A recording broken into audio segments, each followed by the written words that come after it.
بسم اللہ الرحمن الرحیم۔ اللہ تعالیٰ نے قرآن پاک میں فرمایا کہ تم مجھے ویسا ہی پاؤ گے جیسا میرا گمان کرو گے، لیکن یہ بات ہم پڑھتے ہیں سمجھتے نہیں ہیں۔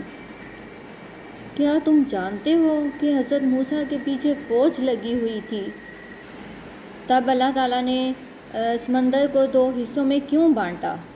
کیا تم جانتے ہو کہ حضرت ابراہیم علیہ السلام کو آگ میں جانے کا حکم کیوں دیا اور اس نے آگ کو ٹھنڈا کر دیا؟ اور کیا تم جانتے ہو کہ اس نے یوسف کو کنویں میں کیوں پالا؟ اور کیا تم جانتے ہو کہ حضرت حاجرہ کو زمزم کے درمیان، صحرا کے درمیان زمزم کیوں دیا؟ کیوں اس نے حضرت یونس کو مچھلی کے پیٹ میں محفوظ رکھا؟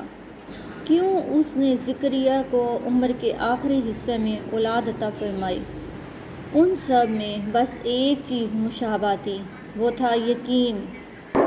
وہ یہ تھا کہ ان میں سے کسی ایک نے بھی ہمت نہیں ہاری۔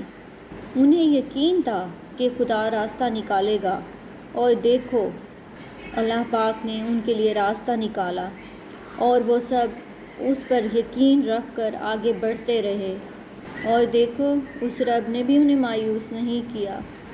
اور توکل تو یہی ہے کہ تم کہو کہ راستہ نہیں ہے، اللہ راستہ بنانے والا ہے۔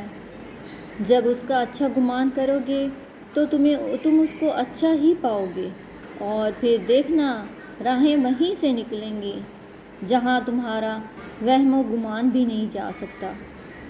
تو صرف اللہ پر توکل، یقین اگر رکھیں گے سچے دل سے تو سب حدیں پار ہو جائیں گی، سب مشکلیں آسان ہو جائیں گی، اور راستے خود بخود ہی بنتے شروع ہو جائیں گے۔ صرف یقین،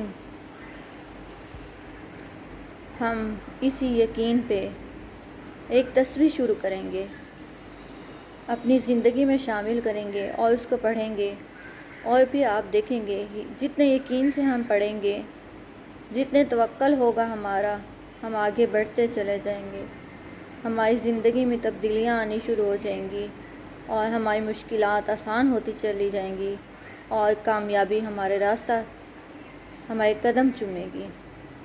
وہ ہم پڑھیں گے روزانہ ایاک نعبد و ایاک نستعین، یہ ہم تسبیح ایک روزانہ پڑھیں گے۔ اللہ پاک ہماری عبادت اپنی بارگاہ اقدسی میں قبول و منظور فرمائے۔ جزاک اللہ۔